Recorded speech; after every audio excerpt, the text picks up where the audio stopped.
用微光照亮夜晚，用温暖温润心灵。亲爱的朋友们，欢迎来到微光夜读。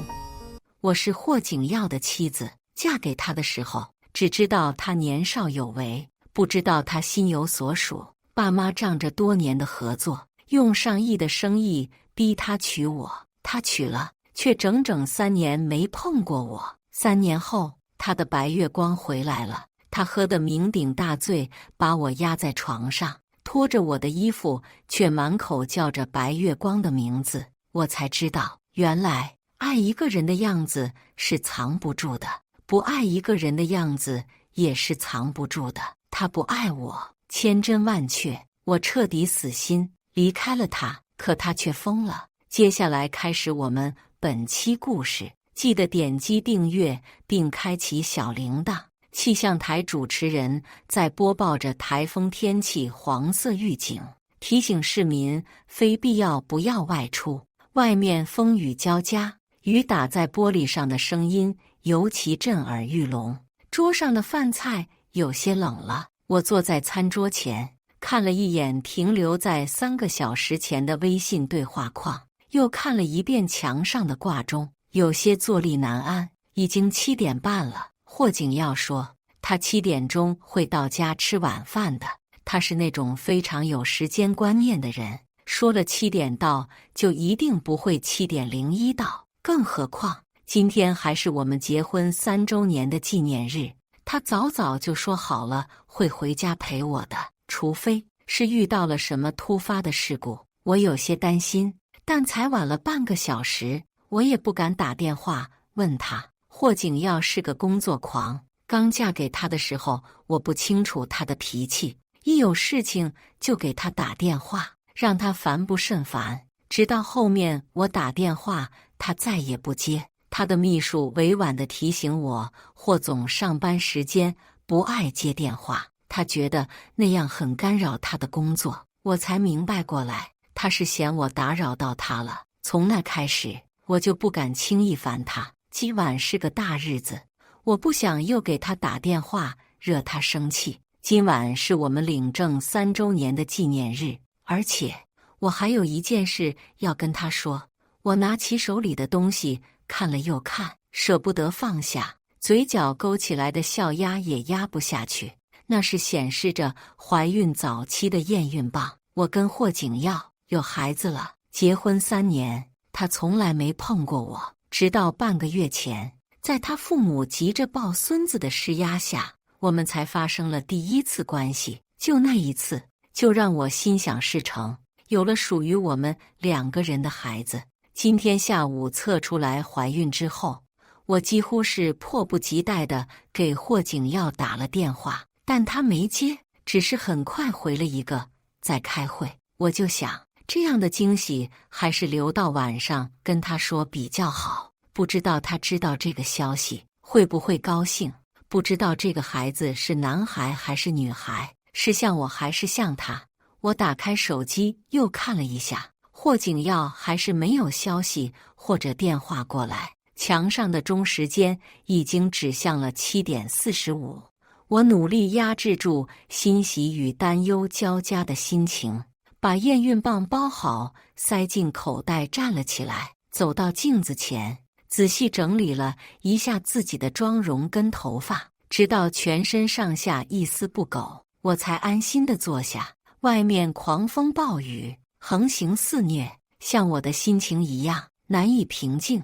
我盯着墙上的时钟，一秒一秒地往后数。8点，霍景耀总该回来了吧？按照他的习惯，8点回不来会提前跟我说的。果不其然，指针指向8点后没过多久，就听咔嗒一声轻响，门开了，高大的身影在门边显露出来。我惊喜不已，猛地站起身。霍景耀，你回来啦！男人穿着一身剪裁合体的西装，胳膊上搭着一件咖色的大衣，头发往后梳着，成熟而又气势逼人。见我欢喜的笑容，他冷峻的脸上似乎有些诧异，顿了顿，才清清冷冷地回了一句。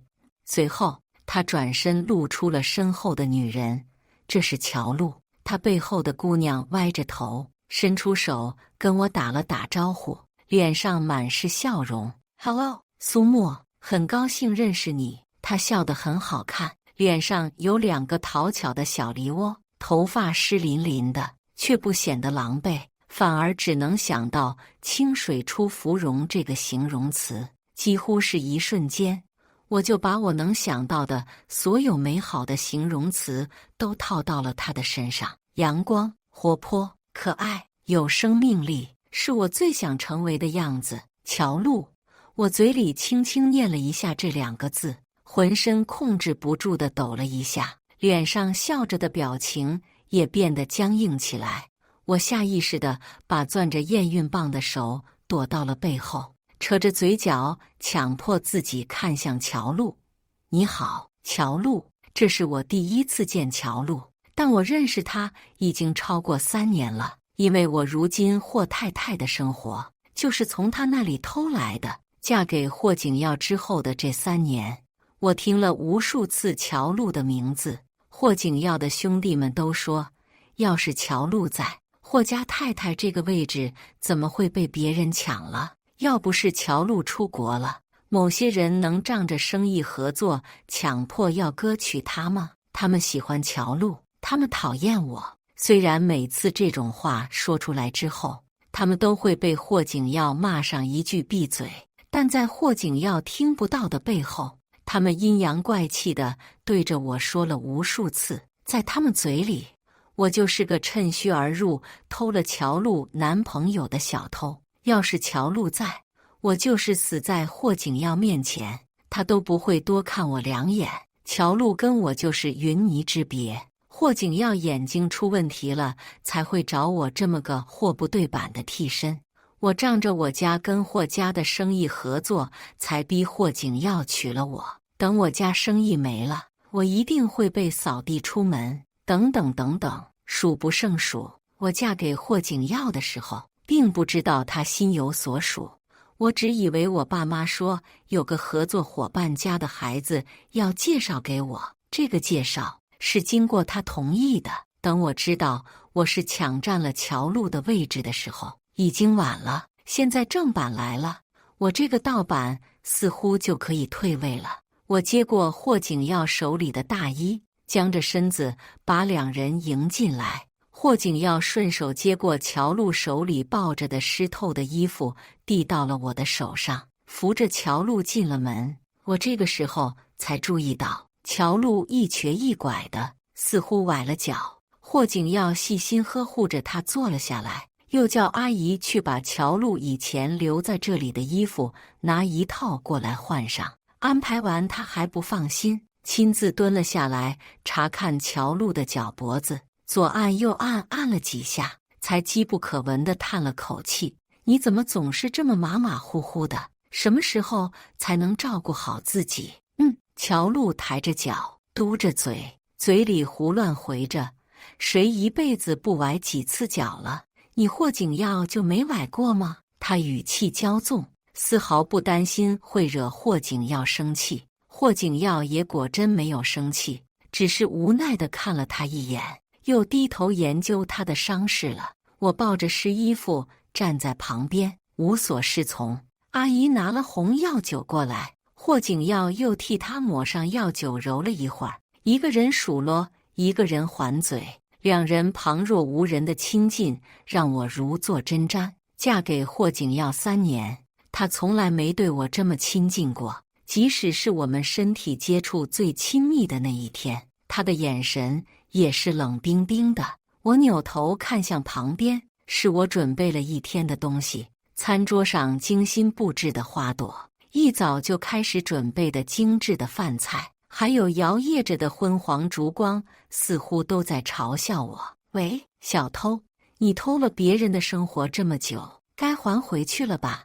我被这隐形的声音刺得生疼，连忙叫来家里的阿姨，请她把东西撤下去，菜重新炒2盘，再多上1份碗筷。乔露在旁边接过霍景耀递给她的毛巾，胡乱地擦着头发，笑嘻嘻地安慰我：“我又算不上什么客人，这么突然来打扰你，都很不好意思了。你不用为了我重新炒菜了。他确实算不上客人，这个家他比我还熟悉，就连家里的佣人待他都比待我亲近。霍景耀也点了点头，看着桌上冷掉的饭菜，难得评价了一句：“今天的饭菜看起来很可口，你做的。”他的目光朝我看来，我顿时有了一种在原配面前偷情的尴尬感。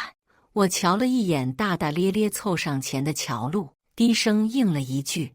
最终，我们还是把桌上的饭菜热了热，直接吃了。原本的烛光晚餐变成了3人餐，我有些食之无味，乔露倒是吃得非常开心，一个劲地竖大拇指，夸我厨艺了得。他说他要是个男人，也想娶我回家养着，可惜他不是男人，只能便宜了霍景耀这个狗东西。霍景耀坐在他的旁边，有些无奈地告诉我，他就这么自来熟，你别搭理他。话语里分不清楚是嫌弃还是宠溺。乔露穿着卡通睡衣，跟霍景耀就像是小两口，坐在我的面前。我手伸进口袋里，摸了摸那捂得温热的验孕棒，又看了看默契十足的2个人，心中苦意翻腾，整个人简直受着冰与火2重煎熬。对面的2人言笑晏晏，我却怎么也扯不起来嘴角。周围的佣人看向我们3个人的眼神都如同针扎一般，让我感觉自己做了错事，无处遁形。我闭了闭眼，努力表现得正常一些，心里却又无耻地想着，如果他能晚一天来就好了，怎么偏偏就要在我们结婚纪念日这天呢？怎么偏偏就在我发现怀孕的这天呢？霍景耀说，乔露这次回国有些突然，他家的产业都不在我们这座城市了，所以他暂时找不到地方落足，得在我们家住一段时间。他难得屈尊降贵跟我开口解释，我哪里能说得出半个不字。即使乔露除了他还有数不清的朋友，有的是地方可以去，但他的钱包里面是乔露跟他的合照，家里门锁密码是乔露的生日，就连客房那些不用的衣帽间里挂着的都是乔露从前留下来的衣裳。跟我相比，她更像这个家的女主人。她住在这里，顺理成章。发了一会儿呆，我也想不出来什么拒绝的话。这是台风天，让一个姑娘再独自跑去别的地方求助，未免太不人道了。而且霍景耀也并不是在跟我商量，他只是单方面的通知我。想通这些，我拿起霍景耀的衬衣，准备丢到洗衣房去，却意外发现衬衣肩头有一小块口红的痕迹，色号跟今天乔露嘴上的口红一模一样。我盯着那块口红，顿在了原地，心口火辣辣地疼了起来。不知道愣了多久，我才哑着嗓子问了一句：“霍景耀，如果什么？”他从文件堆里抬起头，清醒理智的神色一如既往，跑到嗓子眼的话又被我压了下去。我摇了摇头，没什么。他皱了皱眉，显然是又嫌弃我打扰他工作了。嫁给他这3年来，他每一天都这么忙，就连结婚那天，他也只有20分钟留给我，陪我去领了证。回到家以后，他就一直这样工作，直到我等不下去，自己睡着。从前我毫不怀疑他工作的忙碌程度，我想他年纪轻轻就把自己家的生意做得这么大，当然要吃些别人都吃不了的苦头了。我也乐于当他的解语花，用尽心思去理解他。但是他真的有这么忙吗？还是只是为了让我觉得他很忙，不去打扰他？我想问他，如果当初乔露没走，他还会娶我吗？但话没问出口，我已经知道了答案。我把他的衬衣送去了洗衣房，洗衣房里的保姆阿姨接过衣服，嘴里叫着我太太，眼里却满是同情。他们都知道乔璐才是霍景耀最想要的太太。我勉强笑了一下，转身回了卧室，口袋里装着的验孕棒太不合时宜。我坐在洗手间看了又看，看了又看，才恋恋不舍地用纸把它包得严严实实，丢进了垃圾桶。我还没确定要不要让霍景耀知道这个孩子的存在，因为结婚一段时间后，我明里暗里地跟霍景耀说过，我想要一个孩子，一个属于我们的孩子。霍景耀却只是皱着眉头，想了很久才说出来一句：我不喜欢小孩。我不知道他是不喜欢所有小孩，还是单单只不喜欢我和他的小孩。听说乔璐回来，霍景耀跟乔璐的那些朋友马不停蹄的就邀请他们去参加聚会，难得的也把我邀请上了。我本来不想去，但是霍景耀睡在床上的时候跟我说：你是霍太太，只这几个字就燃起了我所有的斗志。霍景耀总能用轻易的几个字就能让我重新捡起他爱我的希望。这3年来，他总会在我快要坚持不住的时候说上几句话，让我觉得他对我似乎也没那么冷漠。他会说：我在是我要娶苏沫的，他是名正言顺的霍太太。他会给我钱，给我买首饰，给我买包包。他除了不睡我，其他地方做的已经算合格了。我没谈过恋爱，可我知道绝大多数人都会有过男女朋友，都会有前任。乔璐再怎么好，在霍景耀的生命里，应当也是过去时了吧？他自己说的，我是霍太太。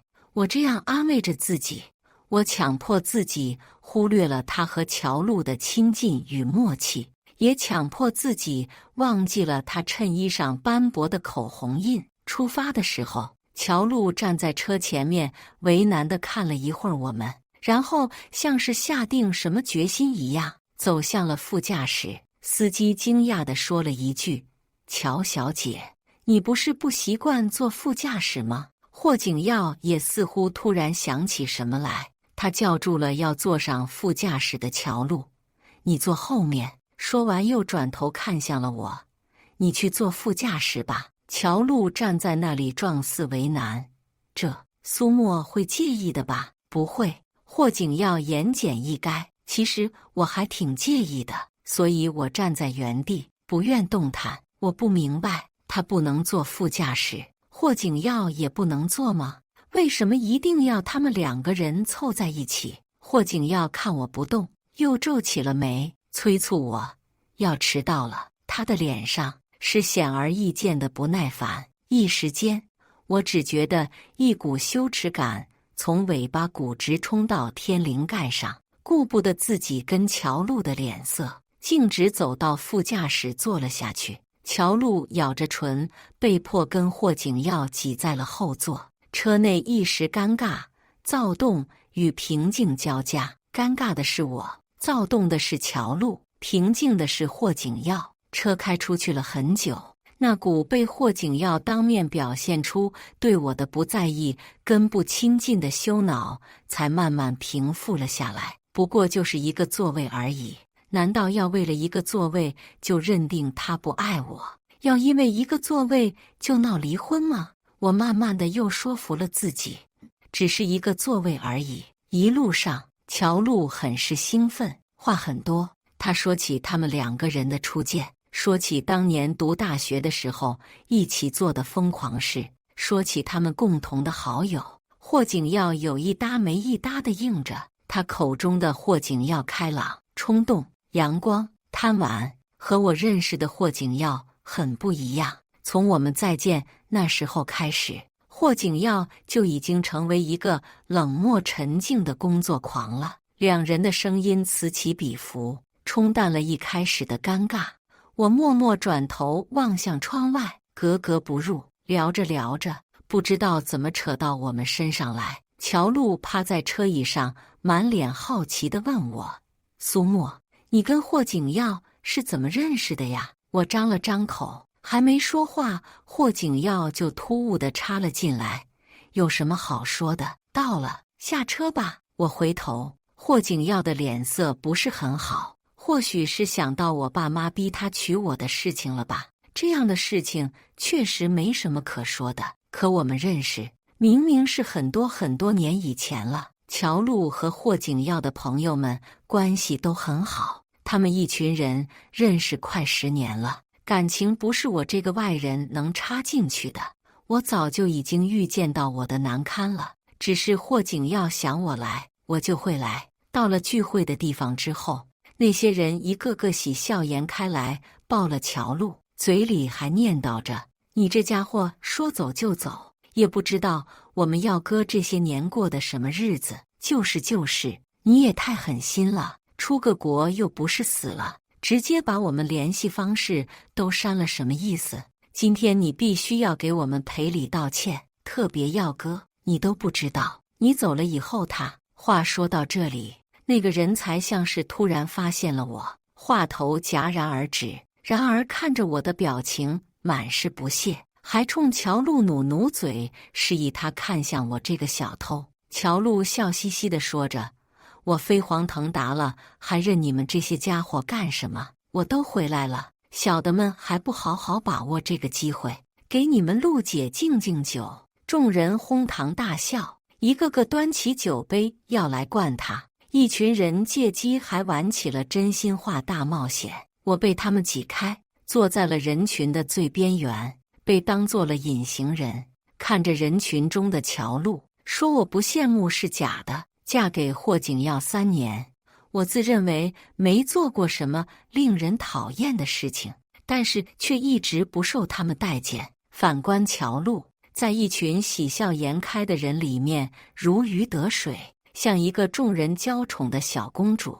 我不由得低下头，扣着自己的指甲。我告诉自己，现在嫁给霍景耀的人是我，只要霍景耀坚定地选择我，愿意护着我，我就什么都不在乎。就在我发呆的时候，突然间人群又闹了起来，他们起哄簇拥着乔璐跟霍景耀，大声吼着：“亲一个，亲一个，不亲就罚喝酒10杯。”乔璐被挤在霍景耀胸前，满脸通红，却没说出什么反对的话，反而抬起头，直勾勾地看着霍景耀，叫了一声：“阿耀。”霍景耀低头看着他，两人之间的目光粘稠焦灼，似乎都能拉丝了。一群人几十个，没有一个人想起来霍景耀明媒正娶的妻子还坐在这里，也没人当我存在。所以霍景耀是让我来见证他跟乔璐之间的感情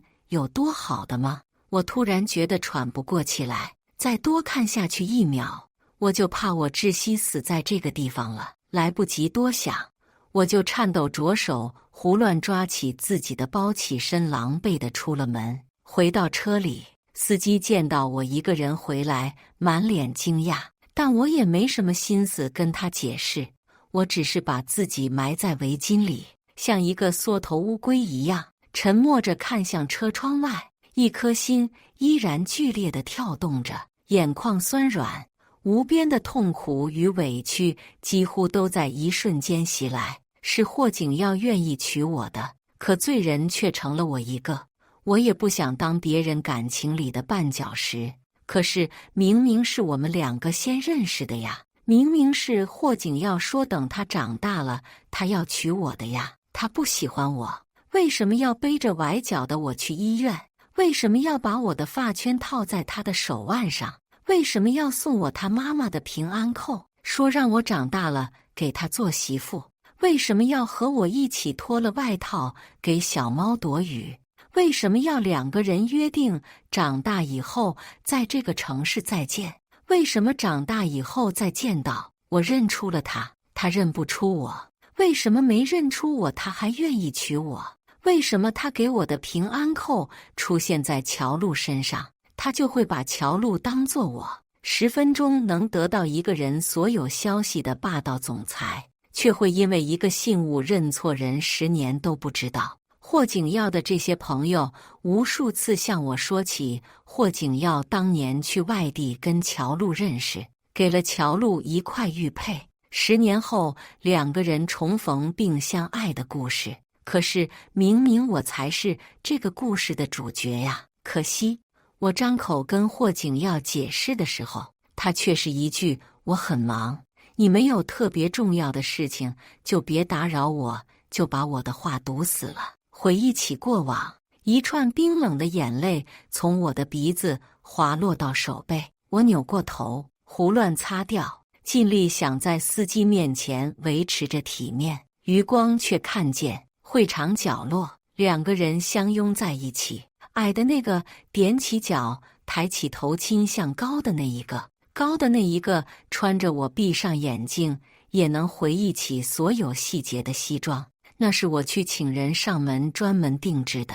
霍景耀没时间，我就记下了他所有的尺寸，一遍一遍不厌其烦地调整着西装的细节。衣领要枪脖领，最衬他；袖口要27.5厘米的，他穿上不逼仄；纽扣要暗纹金属雕花的，可以凸显他的金贵气质；花纹选择银色暗竹叶纹的，高雅。而如今，那精心设计的西服下的胳膊正抬起来，扶住了矮个子的胳膊，似乎是要将面前的人搂进怀中。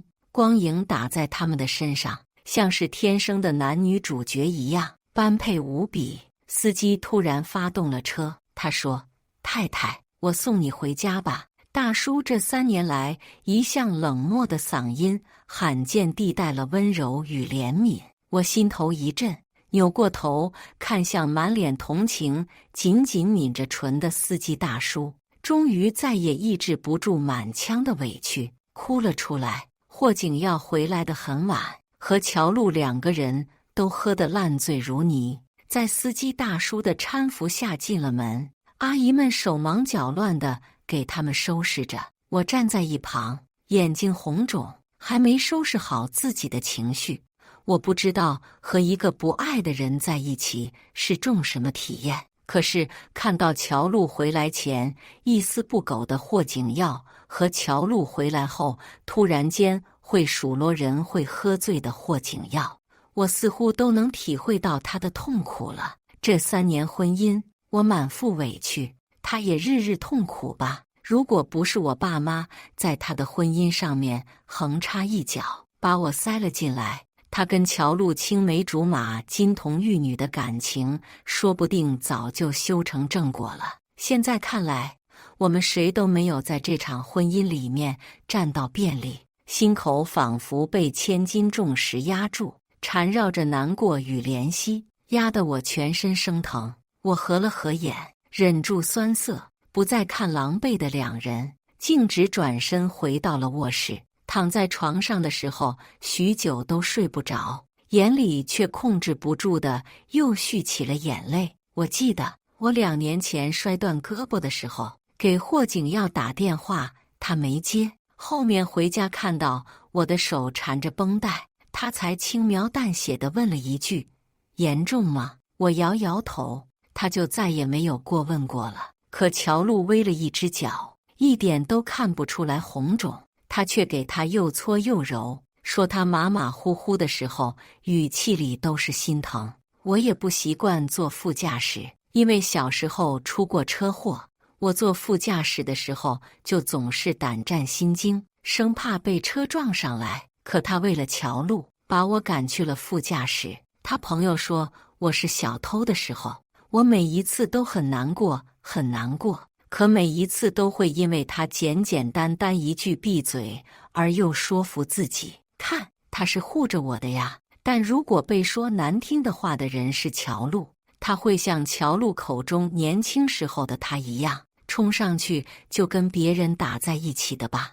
我努力压制住自己的情绪，可痛苦和眼泪一起不受控制地流了出来，徒留我满脸斑驳。为什么被爱的人不是我呢？我到底做错了什么？我真的不明白，不明白。如果有人能给我答案，我愿意把我的一切都给他。泪水越发不受控制了，但突然间，一只大手就在黑暗中抚上了我的脸。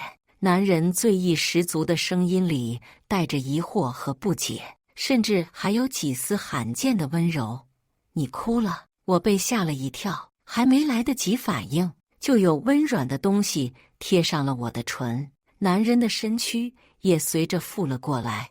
别哭了，滚烫的温度顷刻间就席卷了我的全身，男人的鼻息划过我的耳朵，细碎的吻落在颈侧，激起了一阵酥麻的战栗。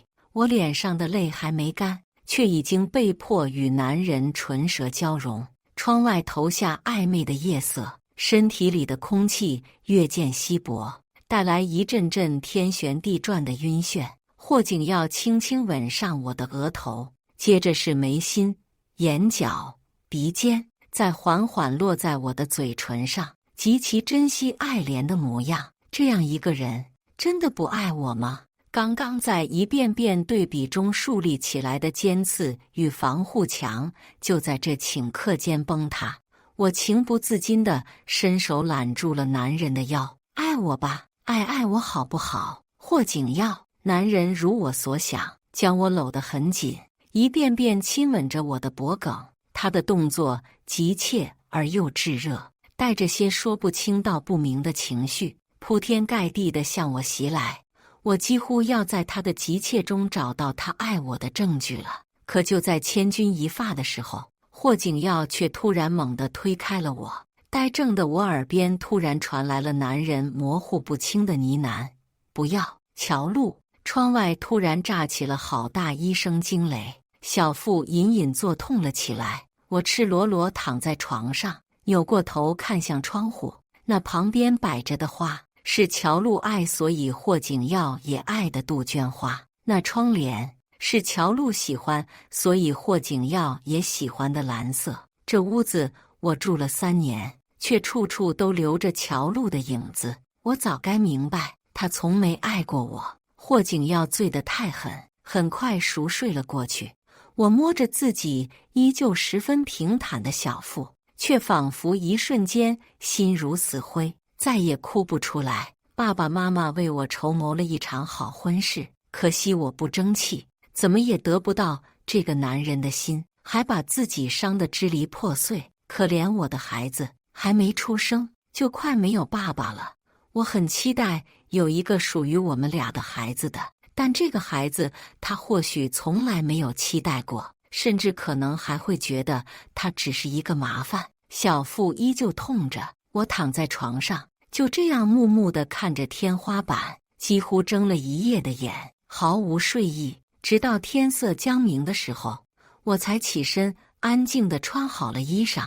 又花了几分钟时间，从电脑上下载了一份离婚协议，打印了出来，签上自己的名字，摆在了霍景耀的床头。我一生顺遂，生下来就是家里的宠。但老话说得好，人的一生总是要栽跟头的，不在家里人手上栽跟头，就会在外人手里栽跟头。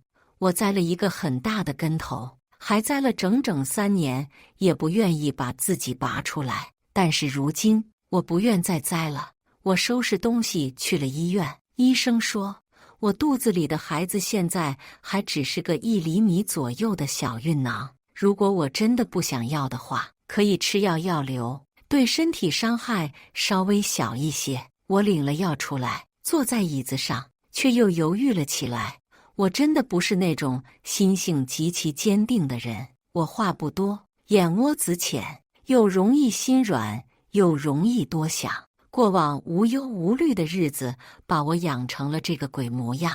我掐着自己的手，却好半天还是下定不了决心。想了很久，我还是给霍景耀打去了电话。我想，即使是我放弃这个孩子，他作为父亲也有权利知道。但电话接通之后，霍景耀却只是急急地说了一句：“我们的事过几天再说，我现在很忙，你要乖。”他敷衍我的模样一如既往。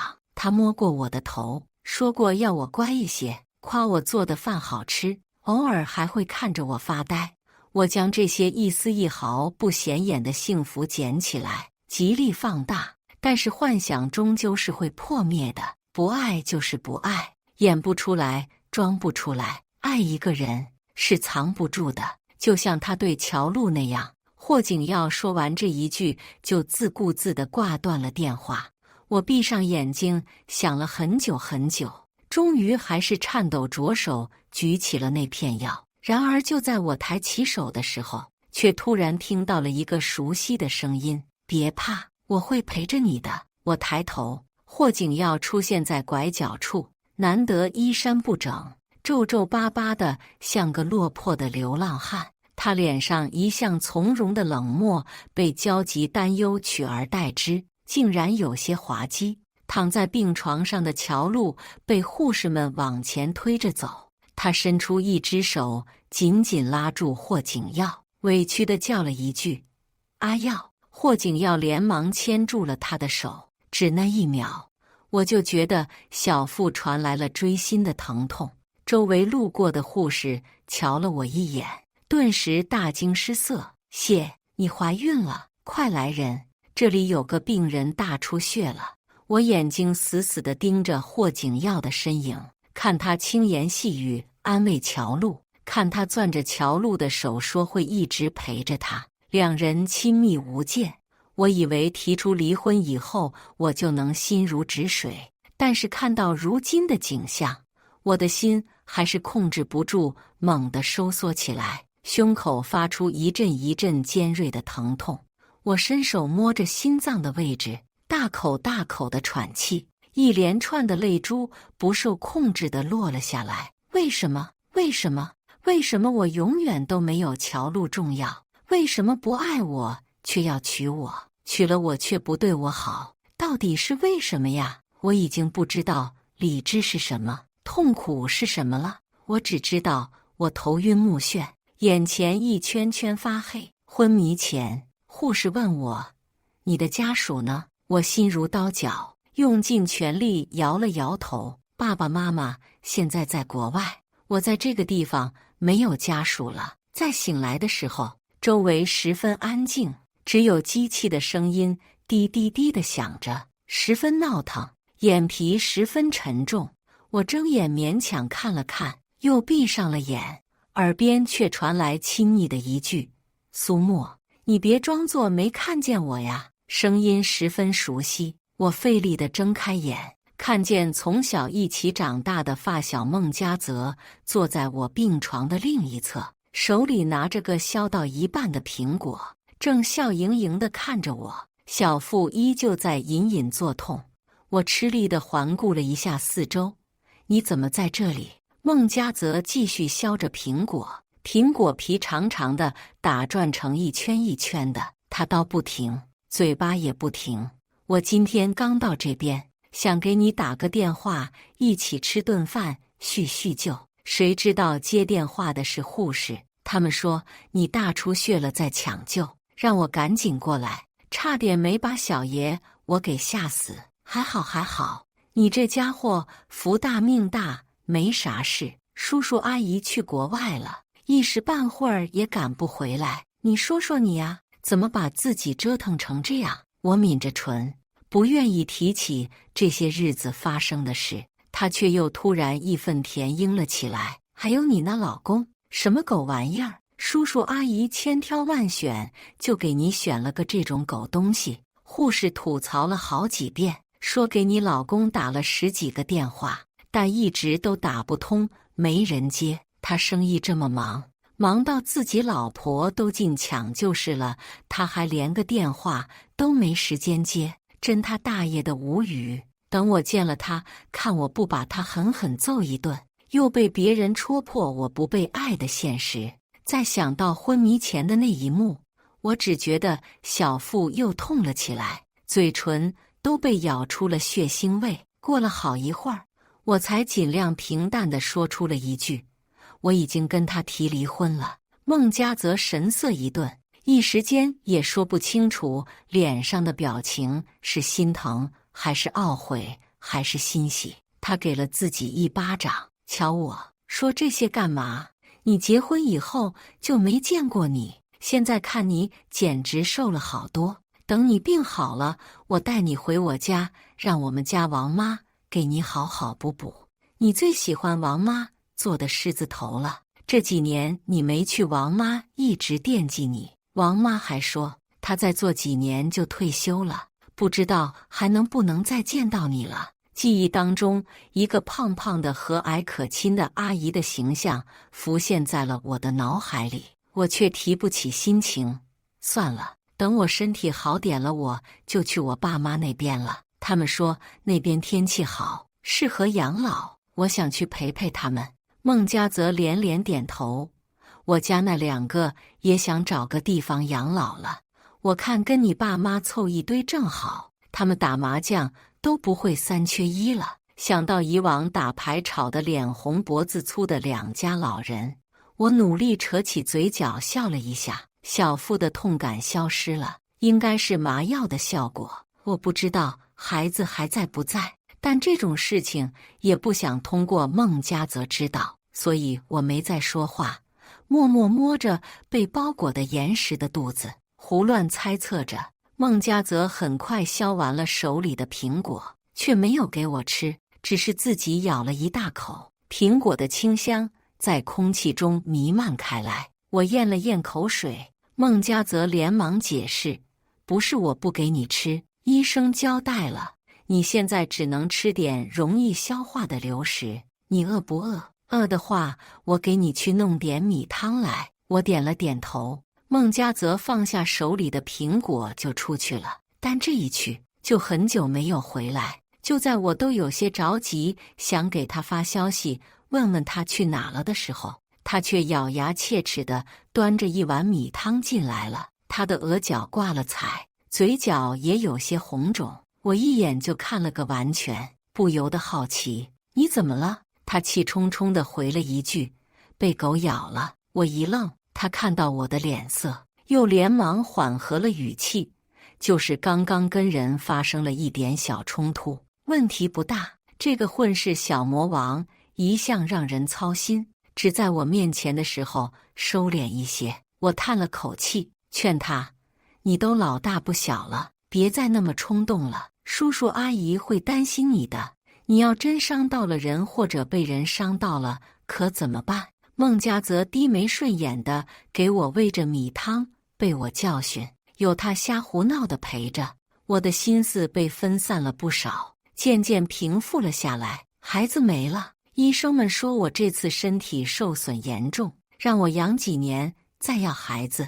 我颤抖着手摸了摸依旧平坦的小腹，还有些反应不过来，我的孩子还没成型就离开我了。或许他也不爱他的妈妈吧，跟他的爸爸一样。那天我抬起手，是想把那个药片丢掉的。我都想好了，即使霍景耀不爱我，我也会要这个孩子，我会陪着他长大，给他爱，给他家。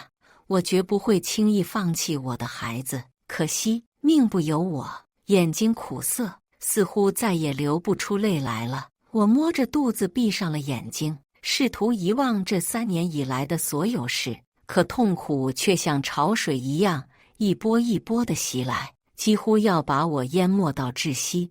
孟佳则看出来我心情不太好，不停耍宝哄着我，我却一点嘴角都扯不起来，心中苦涩不已。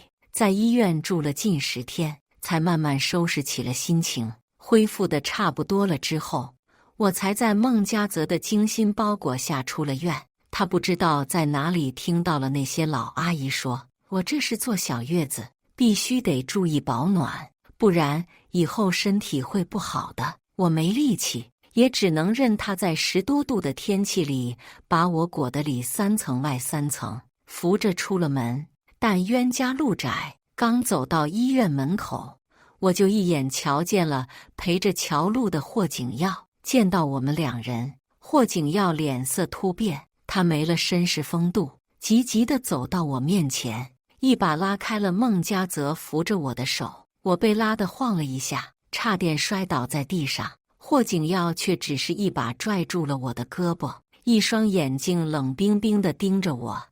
你要跟我离婚，就是因为他。那双眼睛令人生寒。如果是以前，我早就害怕极了。我怕他生我气，我怕他不爱我，我怕他不要我。但现在这个时候，我的心却出人意料无比的平静。孟家泽挤过来，掰开他的手挡在了我的前面。狼心狗肺的男人也配问苏沫这种话？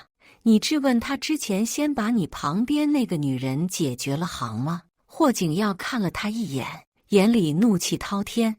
你那天打我就是因为他，你们两个什么时候勾搭在一起的？这句话似乎是戳中了孟家泽的什么神经，他突然毫无预兆地朝着霍景耀的脸上就是狠狠一拳，这一下使了十足的劲，没半点克制，老远都回荡着碰撞的巨响。霍景耀毫无防备地被打倒，摔在了地上。在起身的时候，嘴角已经带了明显的血迹。他站起身，一秒也没有停顿，朝着孟家泽就踹了过来。两人缠斗在一起，拳拳到肉，不过短短几秒，身上就都挂了彩。我和乔路站在两边叫他们住手，同时出声。乔路喊的是阿耀，我喊的是孟家泽。霍景耀攥着的拳头忽然就弱了起来，孟家泽恶狠狠地踹了他一脚，跑来了我的旁边。他继续扶着我。霍景耀站起身，脸上挂着彩，眼神森寒地看着我们，咬牙切齿：好得很，苏沫，你好得很。乔路很快上前扶住了他，心疼地擦着他脸上的血。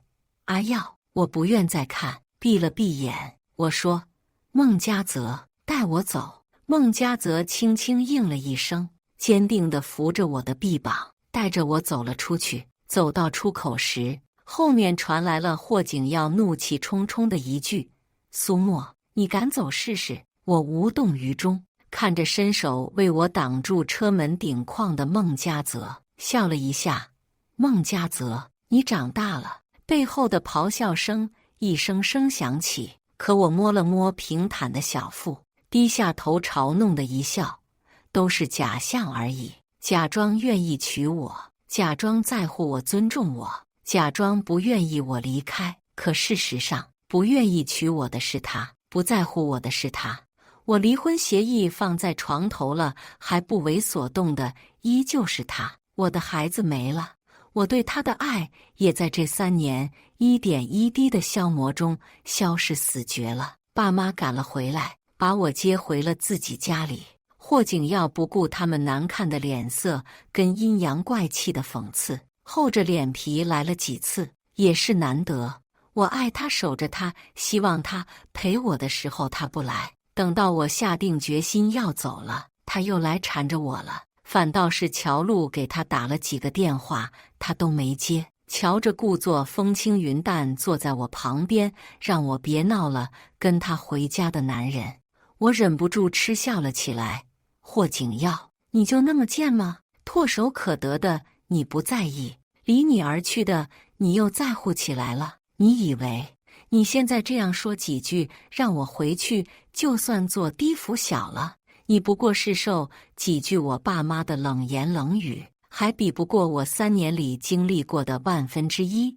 你有脸让我回去吗？还是你以为我就这么贱，你可以召之即来，挥之即去？我把话说得很难听，终于在霍景耀平静的脸上看到了一丝难堪。他却意外的没有发脾气，只是咬着牙，一字一句地说：我不会放手，你是我的妻子。我突然忍不住笑了，笑着笑着，大颗大颗的眼泪却又落了下来。一句妻子，我就该承受过去所有的痛苦吗？一句我是他的妻子，我就该原谅他吗？我从前爱他，但现在不爱了。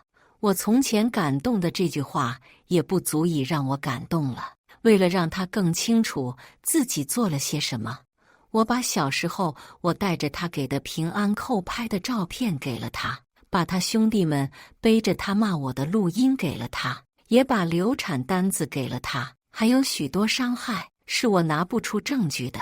他手里拿着这些东西，看着看着，脸色逐渐苍白了起来，再然后变成了铁青色。孟家泽过来，把一个毛毯披在我身上，叫我快点进屋，外面凉。霍景耀噌地站了起来，他脸色难看得要命，嘴巴张了张，却一个字都没有说出来。我被孟家泽扶着走了几步，想起什么，又回头。霍景耀，我这一辈子都没办法跟你和解。我和你在一起，是因为我以为你从前的承诺是真的，以为你愿意娶我，就会好好待我。我和你在一起，只图你这一个人，其他什么都没图。我没有对不起你，还无数次为你降低自己的底线，给自己洗脑说你或许是爱我的，但你却让我觉得我是个廉价无比的倒贴货。但我要谢谢你，是你让我知道，不是所有人都值得被爱的。如果你还是个人，就请你把离婚协议签了，放过我吧。说完这几句话，我没有看霍景耀死灰一般的脸色，只是转身，在孟家泽的陪伴下慢慢离开了。我爱吃蛋糕，可跟霍景耀说了3年，他从来没为我买过一个。但我顺口给孟家泽提了一句，5天内我就吃到了8种口味的蛋糕。霍景耀会说，你让阿姨给你做，你让阿姨给你买，城南那边有一家口碑不错的，你可以去看看。但孟家泽会自己给我做，自己给我买，自己翻遍网上评价好的店，带我亲自去吃。从前我不信邪，一心只想撞南墙，可现在我知道了，既入穷巷，就该及时掉头才是，不能等一世消磨，悔之晚矣。那天之后，霍景耀沉默了很久，没有再来打扰我。在出现在我面前的时候，他瘦了许多，满脸憔悴。我精心给他定制的西装穿在他的身上，显得有些空荡荡的。他红着眼睛问我，能不能再给他一个机会。他说他知道错了，他不该忽视我，不该任由朋友欺负我，不该忽略我还害死了我们的孩子。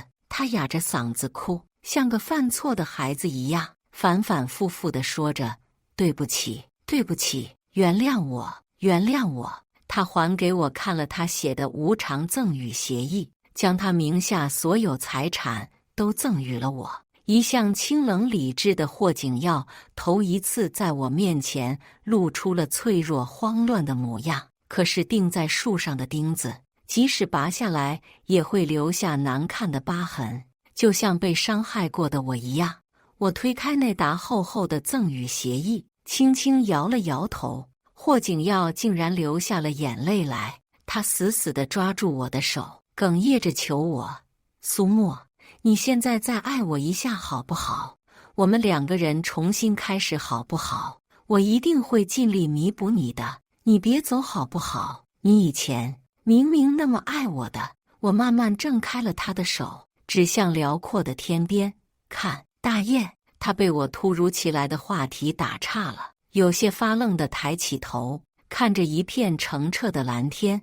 在哪里？过去了，都过去了，爱过去了，恨也过去了，我们之间数年的纠葛也通通都过去了，我们2人再无可能。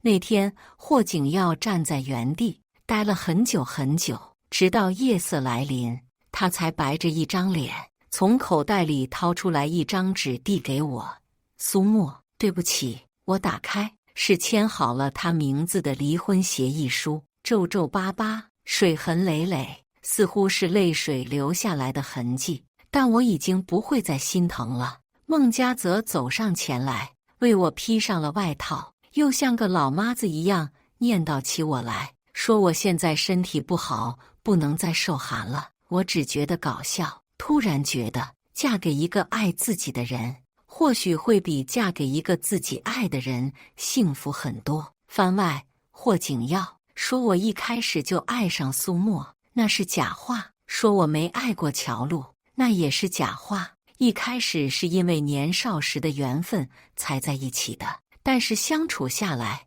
乔璐那种活泼开朗的性格很难让人不喜欢。在乔璐出国前，我是想过娶她的，但那时候乔璐的爸妈车祸双双身亡，她悲伤欲绝，决定出国，去到一个陌生的城市散心。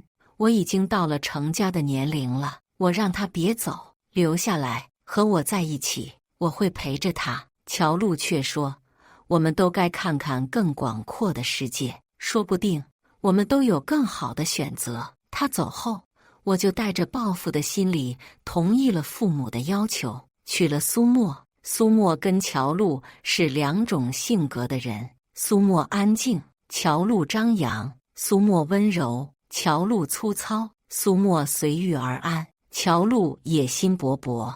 我一开始的时候没把苏沫当回事，甚至他给我打电话，我都很烦。我只是幼稚地想着，没了一个乔璐，我自然还有无数优秀的女人愿意对我好。但我尚且还有一点良心，我不爱苏沫，所以我没碰过她。只是渐渐的，不知道什么时候，我就察觉到自己变了。我想乔璐的时间越来越少，想起苏沫的时间却越来越多。我会想，他今天怎么不给我发消息？他今天在家做了什么？不知道晚上他又会准备什么好吃的饭菜。但每次我察觉到自己有一点动心的时候，我的朋友们都会想方设法提醒我，苏沫只是他爸妈硬塞给我的工具人，我不可以爱上他。他们提醒我，我爱的人是乔璐，而乔璐是在父母双亡的情况下出国的，我不该在这种时候再抛弃他。我也告诉自己，要当乔璐的最后一层保障。可是任由我万般克制，终究还是难以抑制心头疯长的感情。我想亲近苏沫，我想看他对我笑，我想吃他为我做的饭。然后我更是打破了自己定下来的规矩，我碰了他，事情一了，我浑身冰凉，明白自己终究是背弃了跟乔璐的感情。所以等他含羞带怯的眼神看过来时，我心头是欢喜的，却不知道为什么冷冰冰地说了一句，不要多想，爸妈逼我要孩子而已。他欣喜的眼神一瞬间暗淡了下来。我企图告诉自己，我爱的人是乔璐，他只是一个联姻的对象，不配拥有我的感情。所以在我们3周年纪念日，乔璐浑身湿透站在我的车前时，我几乎毫不犹豫地让他上了车。回到家里，那餐桌上都是苏沫精心布置的花朵跟饭菜。我不断告诉自己，乔璐才是我爱的人。我照着以前的习惯去照顾他，可眼睛却总往苏沫那边看。我明白自己是个卑劣的男人，既想当一个为初恋坚守的好男人，又想当一个拥有苏沫的爱的男人。后来一起去聚会，乔璐要坐副驾驶，我本来觉得理所应当，但是司机开口之后，我才突然间想到，乔璐的妈妈就是坐在副驾驶出了车祸，当场身亡。从那之后，她就再也不坐副驾驶了。乔璐还说过，只有跟我坐在一起，她才没那么害怕。所以我让苏沫去坐了副驾驶，但是路上苏沫再也没有说过一句话，也没有再露出一个笑容。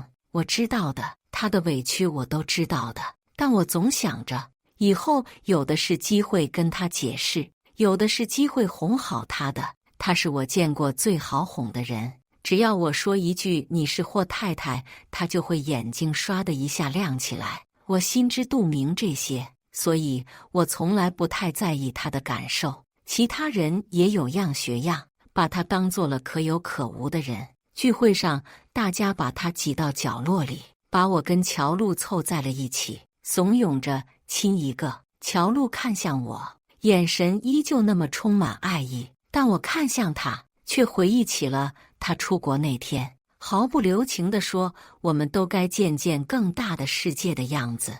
我还想起了我和苏沫在家长的撮合下见面的那天，苏沫抬头看见我时，一瞬间满眼星星的样子。不等我说出拒绝的话，我就瞧见苏沫起身跑出了门。我连忙推开人群，想要去找苏沫，但所有人都堵在了门口。朋友们说着，本来就是个商业联姻，你别当真了，耀哥。乔璐也拉住了我的手，说：“阿耀，你爱上他了吗？你是不是不要我了？”他们的声音此起彼伏，但我的脑海里只有苏沫逃出去时可怜巴巴的身影。我沉着脸推开所有人，出了门，乔璐却也跟了上来。她冲到我前面抱住我，哭求着：“阿耀，我只有你一个人了。”我看着她，愣了一愣。如果是1年前她这样说，我可能还会离开苏沫选择他。可是现在的我已经变了，我不想当那个为他留着位子的男人了。我抬手拉住他的胳膊，推开了他。苏沫却不知道往哪里去了，连家里的司机都不见人影了。我猜测他应该是坐车回家了，稍微放了一点心。朋友们却又簇拥着回到聚会哭成泪人的乔璐上前来，要我喝酒赔罪。他们不仅是我的朋友，也是乔璐的朋友。他们说，要是我真的想跟苏沫在一起，就跟乔璐善始善终。喝了这次酒，我们就算结束了。我拿起酒杯，一口喝下了肚。酒一下肚，心里似乎轻松了许多。我不用再挣扎了，我可以坚定地选择苏沫了。酒喝了一杯又一杯，我逐渐有些晕头转向了。模糊间，我瞧见苏沫来扒拉我的衣服，他要亲吻我，使劲眨了眨眼睛，却发现趴在我身上的人是乔璐。我把他推开，叫了一声：“不要碰我！”乔璐也喝得烂醉，扯着自己的衣服问我：“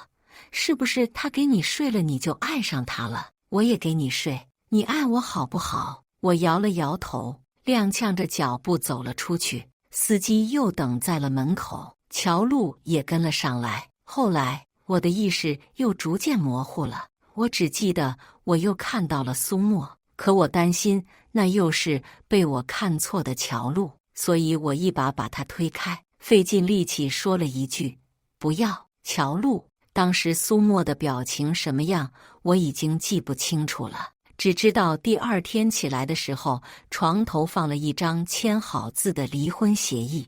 那一刻，我心中的恐慌突然袭来，但还不等我多想，乔璐就跳了楼。她从家里3楼跳了下去。救护车来的时候，乔璐浑身是血，哭着看着我：“阿耀，我只有你一个人了，你别不要我，我真的会死。”他拿着我们小时候相识时候送给他的玉扣，求着我。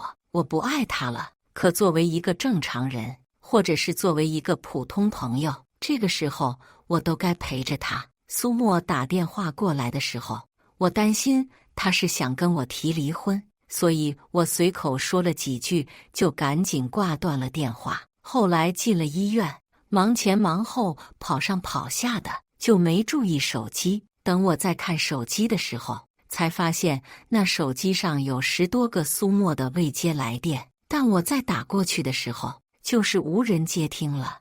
我想等他气消一点，再去哄他。何况乔璐这里离不开人，我一走他就大哭，心率都起伏不定，吓得医生护士们严令我守着他，守着乔璐守了10几天。苏沫也10几天没了消息。却没想到，在见到的时候是一个男人扶着他，而那个男人几天前在医院见到我，就跟疯子一样冲了过来打了我。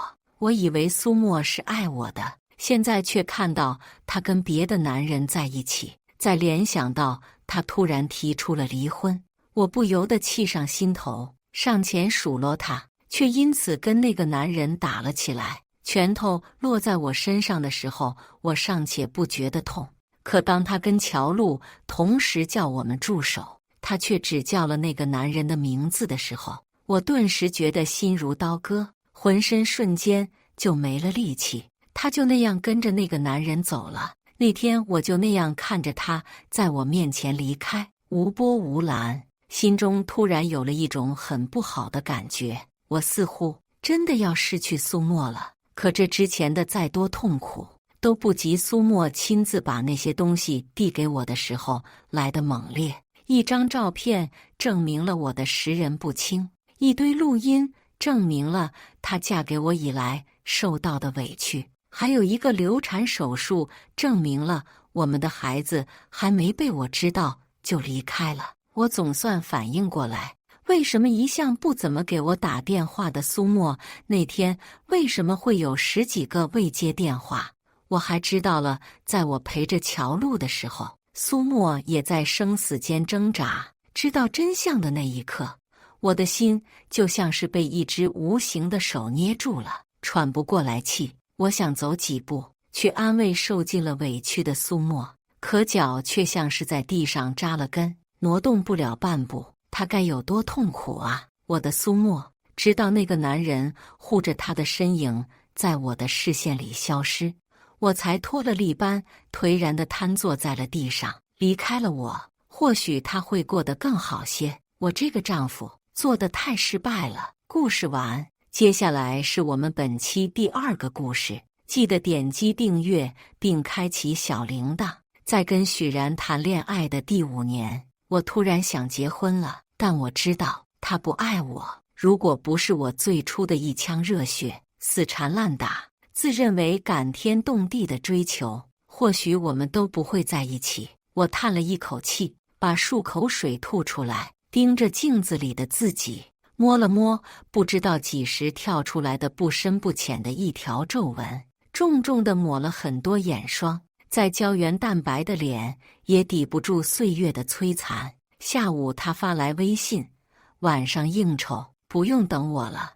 我心烦意乱地煮了泡面，喂了猫，躺在床上打游戏，打得眼睛都花了。看了下时间，10点了，许然还没回来。我百无聊赖，翻开了他前女友的微博。这像是一个习惯，我这5年一直在重复，有事没事就去世间别人的生活。他前女友叫思念，多文艺的名字啊！许是太久没看，我发现他好像已经回国了。今天刚更新了动态，只发了2个太阳的表情，一张自拍，笑得很甜，有2个好看的梨窝，还有一张是桌上的菜品。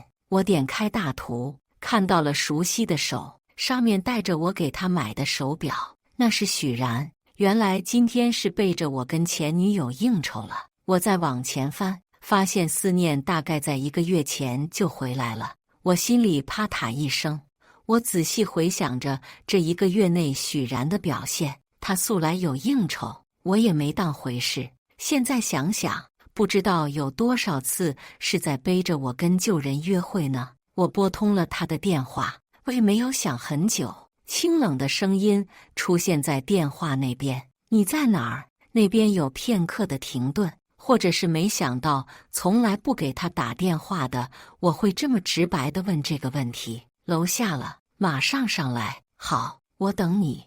不冷不热，不温不火，他一向如此。我一直不喜欢喝温开水，要不就是热水能进口的，要不就是冰冷的。讨厌温温的水，就像讨厌还没看清现实的我自己一样。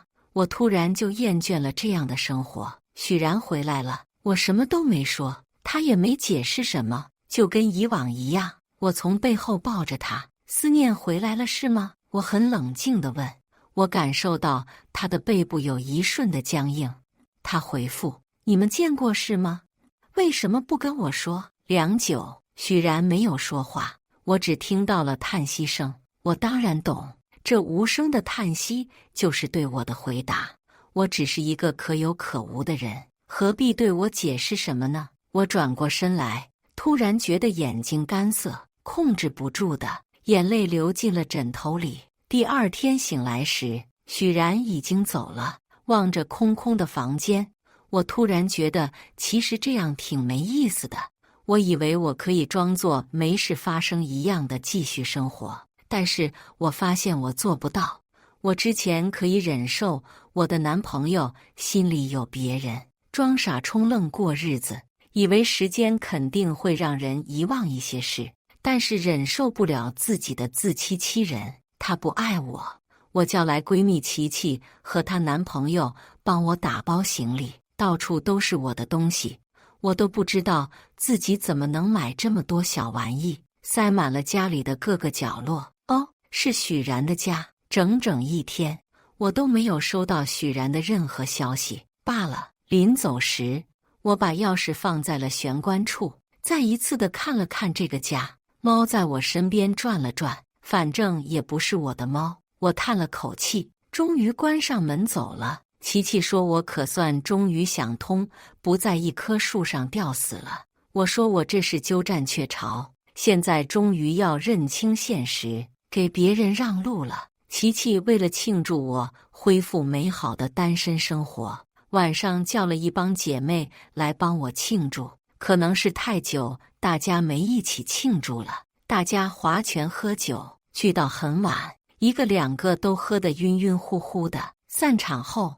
大家有男友和老公的都被接走了，只剩下我和琪琪，还是闺蜜靠谱啊。我靠在琪琪的肩膀上，想起了我跟许然的第一次见面，那是学院聚餐，他是大我们2届的学长，负责我们新生的接待。第一次见他，我就一见钟情了，因为许然确实是长得帅，而且学习成绩又好。我确实是肤浅的颜狗。新生聚会的饭桌上，我傻乎乎地跑去找他敬酒，在大家的打趣声中，我连喝了3杯，然后红着脸跑走了。然后等到聚会结束，打算去搭讪要微信，却看到了思念，很漂亮很有气质的学姐，他们手挽手的走了，但是我却陷下去了。思绪中，我的电话响起来了，是他，我挂了，又打来，我再挂，随后他发来消息，你在哪儿？我没回复，回答我，又打电话来了，我接起来，你在哪儿？我的酒瞬间清醒了一半，随即又反应过来，许然，我们分手吧。他半晌没说话，忽然又开口，你在哪儿？我们分手吧，我已经搬走了，累了，告诉我你在哪里。他的语气似乎有点生气，我在哪里又有什么关系呢？告诉我。我感觉我在挑战他的极限，但这又有什么关系？你要来吗？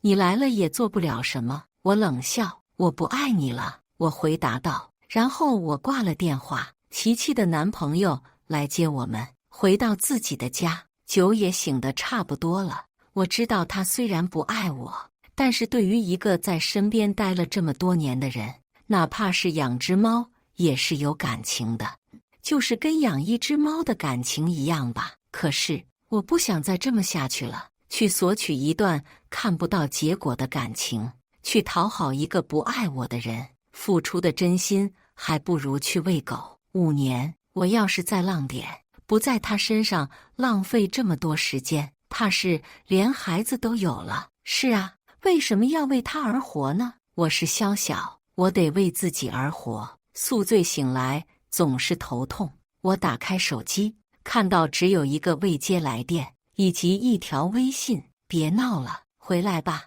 这就是许然发来的，一如既往的简短。我都搬走了，他还觉得是我跟他在闹。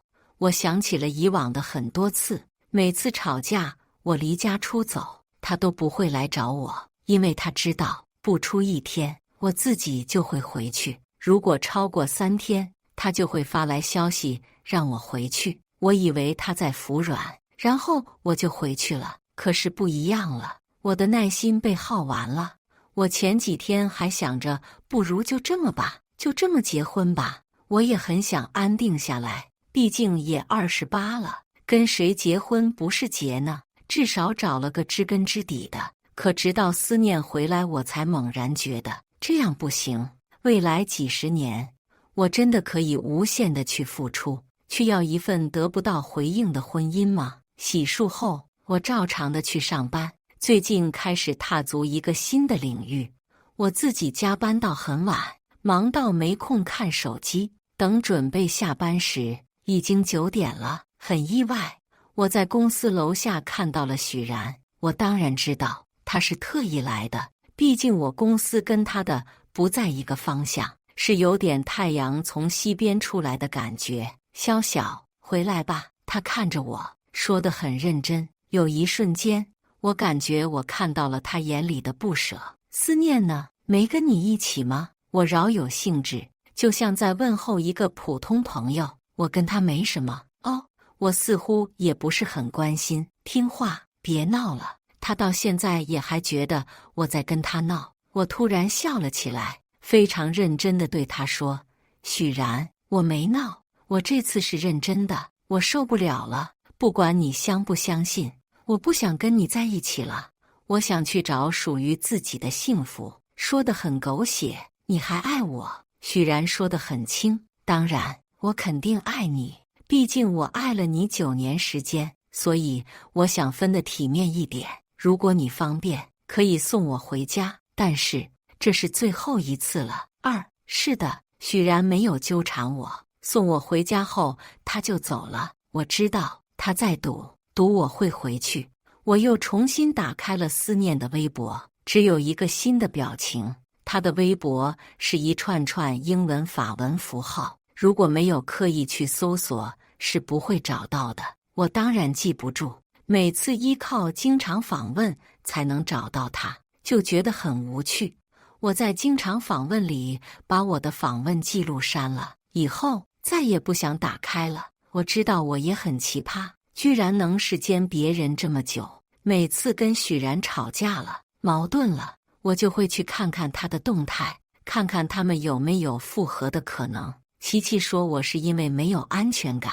大学毕业后，思念出国留学，把许然甩了。那个时候我大2，青春年少，凭着不怕死不怕输的勇气，围在许然身边2年，嘘寒问暖，在他租的房间里做饭洗衣，像极了田螺姑娘。终于在我大学毕业后，成功追到他，并搬过去和他一起住了。刚在一起时，许然就跟我说过，他说他天性比较冷漠，不会给我太多。望着那个帅脸，我拍拍胸脯向他保证，我要的一点都不多。我记得我们第一次的时候，他问我怕不怕，我跟个英勇就义的战士一样挺直了胸脯。我们一起在那个出租屋里度过了毕业后最艰难的日子。我毕业第3年，许然毕业第5年。我们买了他现在住的那个房子，里面的每一块地板砖，每一个碗都是我选的。从出租屋搬进新房时，我激动地抱着他一宿没睡。我以为我会是这个房子的女主人，重要的是，我以为我们会一直这么下去。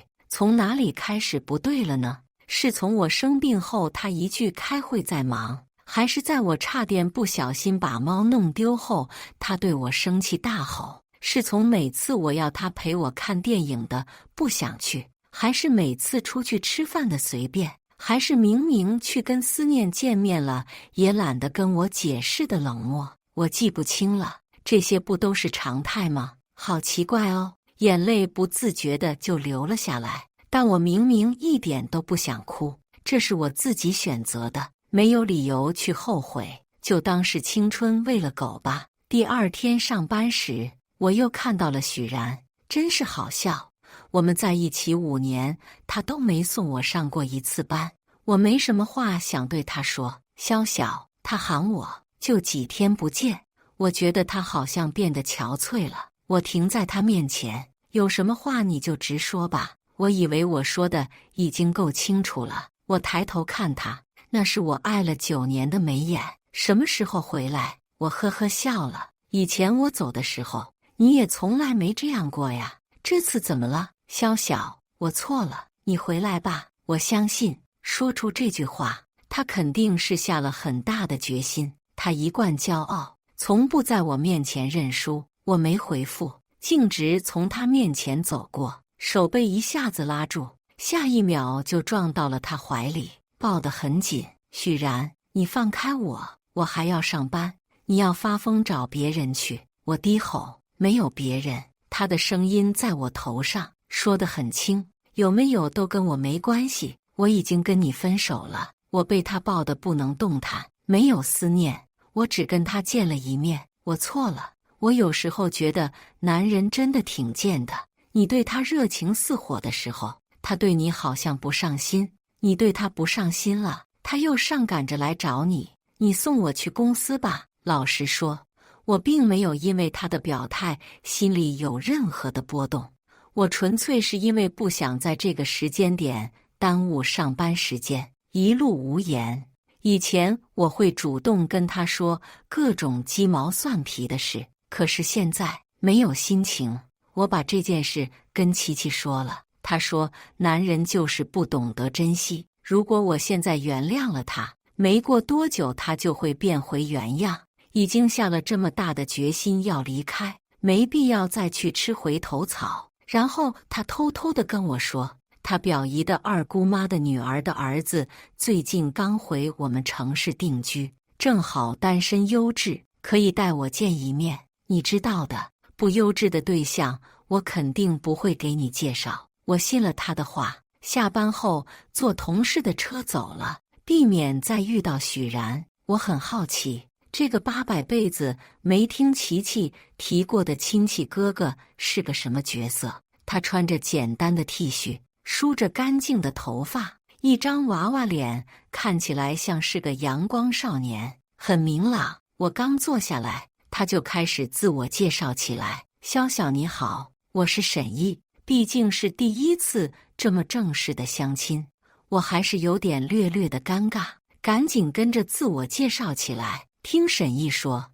他其实刚回到省城，最近才落实好了工作，还是觉得故乡的月亮圆吧。我打趣，确实是，跟他聊得很开心。我以为相亲会是非常狗血的剧情，见到的都是奇葩，没想到还不赖。吃完饭，沈毅提出一起去看电影，我有些恍惚。加 V icon 免费进在微信公众号胡巴士，我都记不得上次去电影院是什么时候了。看的是最近新上映的喜剧片，我在电影院里笑得像个傻子。这是这么几天来我最高兴的一天，所以在他提出要送我回家的时候，我没有拒绝。当然，我没想到的是，许然又出现在了我家楼下。看到我旁边的人时，许然明显一愣。我其实也没打算解释什么，转头让沈毅先走。许是觉得这是我的私事，沈毅没有过问，点头离开。他是谁？许然一把抓住我的手质问道。没谁，相亲对象而已。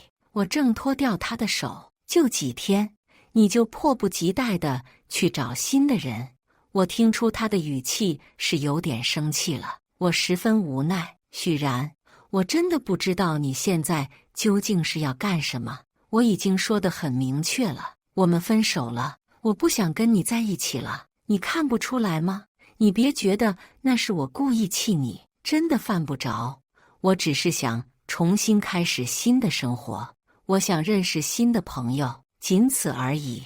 为什么？没有为什么。许然，我累了，我真的耗不起了。你想结婚吗？你要是愿意，明天我们就去领证。许然的语气急了，我却觉得十分可笑。许然拉过我来，双手抱着我的肩膀，低头对我说道：那天是思念约我吃饭，我怕你会多想，所以就没告诉你。我跟他没什么，我们纯粹是老友见面而已。我拿开他手，我知道了，你知道了，我们本来就没什么。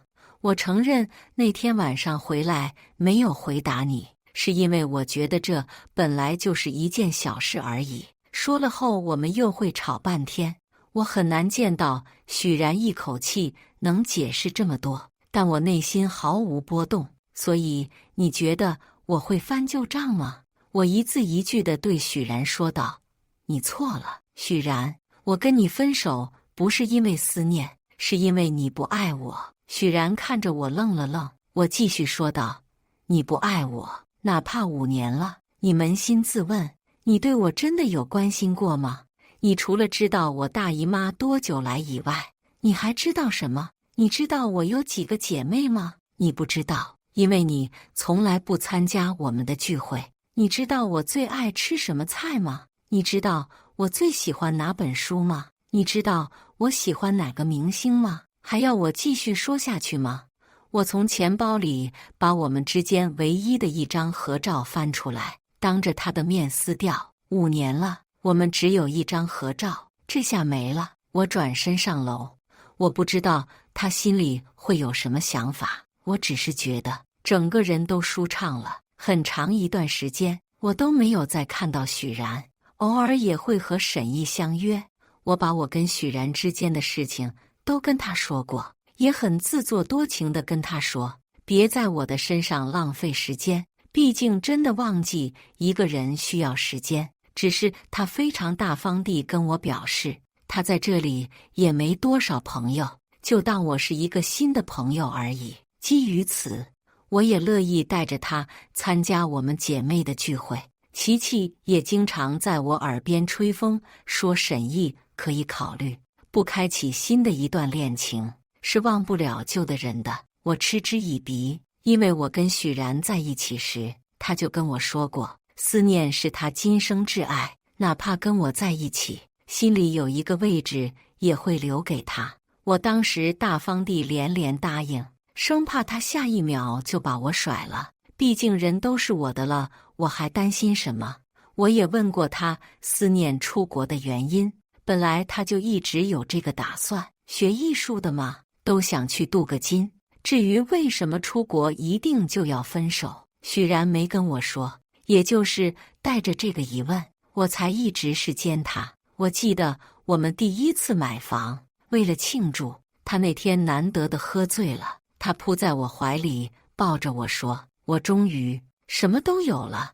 我猜到了几分他的意思，只是被高兴冲昏头脑的我，根本来不及去思考那么多。许然是真的努力，大学毕业几年就靠自己在这个城市立足，工作一丝不苟，从不出错，为人处事滴水不漏，是难得的青年才子。在外人眼里，是我捡了便宜把他搞到手，可没人知道，这段感情里一直都是我在扶小做低。我以前很怕他会离开我，毕竟他是我真正意义上的初恋。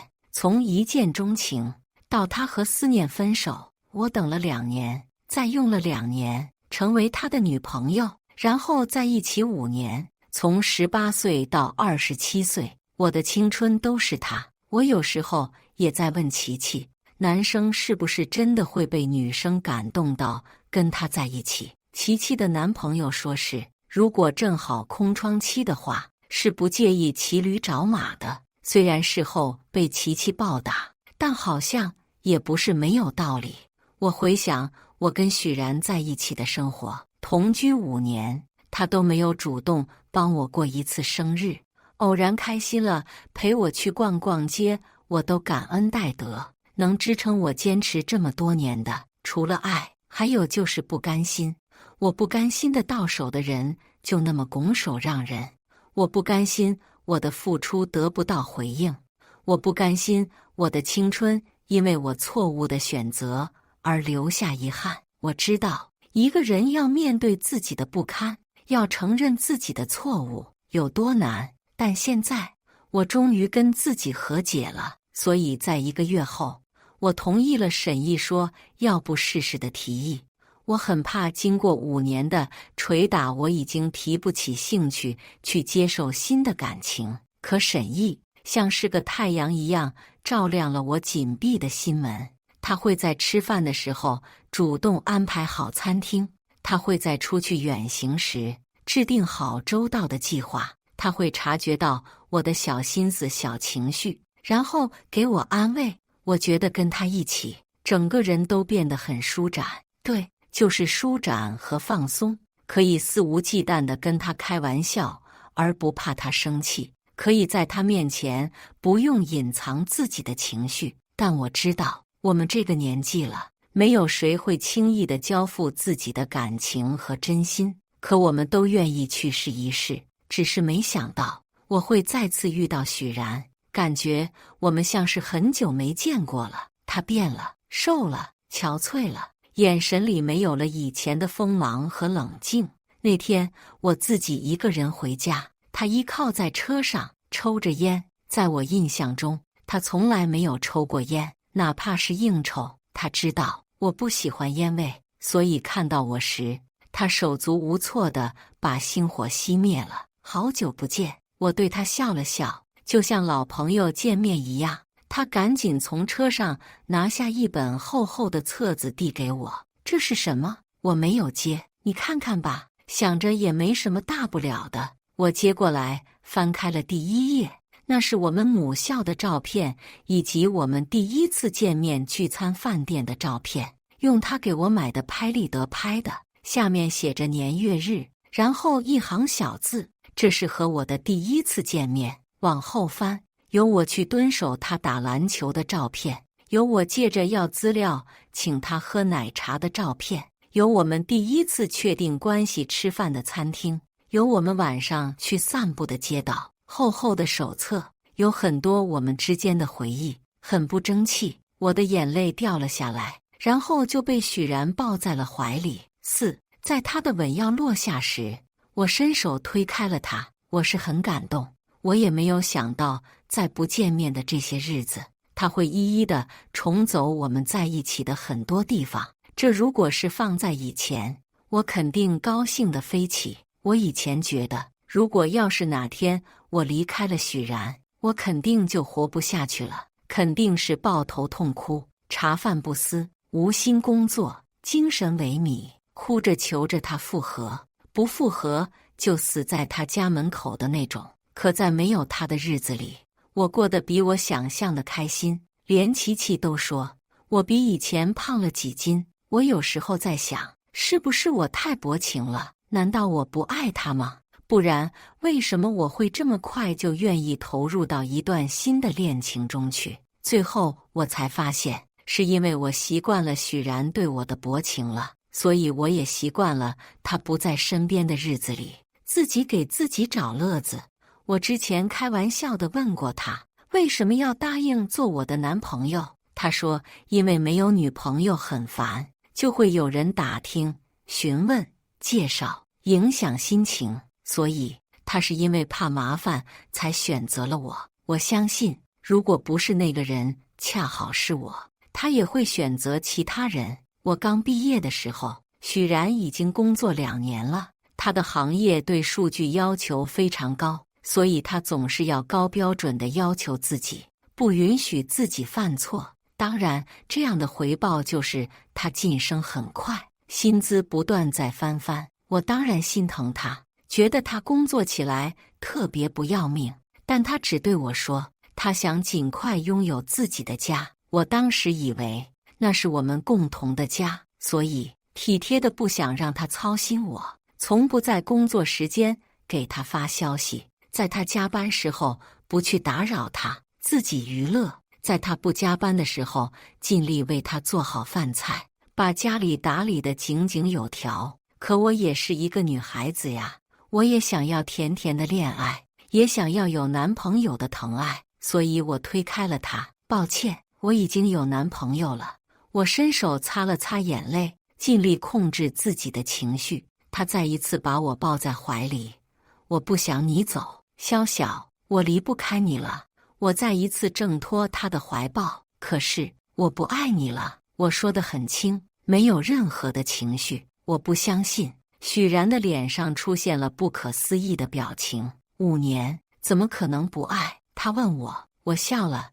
是啊，5年，为什么你都不爱我呢？我爱你，萧晓，我习惯有你了。你不在的家，空空荡荡的，连猫都不让我抱。说到猫，我更觉得恶心。因为这只猫是思念跟他一起养的，思念出国后，猫留给了许然，但其实一直是我在照顾。我记得有一次，也是唯一的一次，我给猫套好了牵引绳，带它出去散步。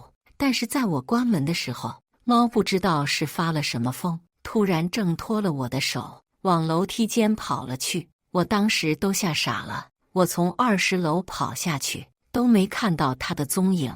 我瘫坐在1楼的大厅里，颤颤巍巍地给许然发了消息。很快，许然就打电话过来了。这是他非常难得的在工作时间给我打电话，但我等来的是劈头的辱骂。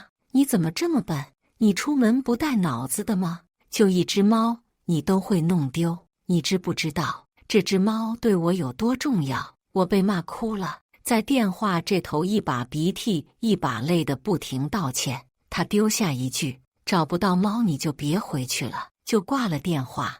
我颤抖着手打电话给了琪琪，琪琪在那边安慰我：“肖小，相信我，猫肯定能找到的，你冷静一下。来，现在先别哭了，你们小区都是需要门禁的，而且负一楼是封闭的，现在还不晚。如果猫跑下来的话，你第一时间去负一楼看看，再没有的话，马上去物管看监控。”我在琪琪的安慰声中冷静下来，马上起身往负一楼跑去。所幸耽误的时间并不是很久，所以我在负一楼的楼梯转角处看到了猫。我松了一口气，然后赶紧拍照给许然看。他只回了一句“知道了”。但是事后琪琪说，我们住的小区连只苍蝇都飞不出去，更何况是一只猫。从那以后，我再也没有带猫出去过。其实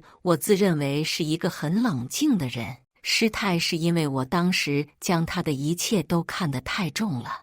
我知道那只猫对他很重要，所以才小心翼翼，害怕得罪他，害怕因此失去他。可现在想来，当时他对我的态度已经说明了一切。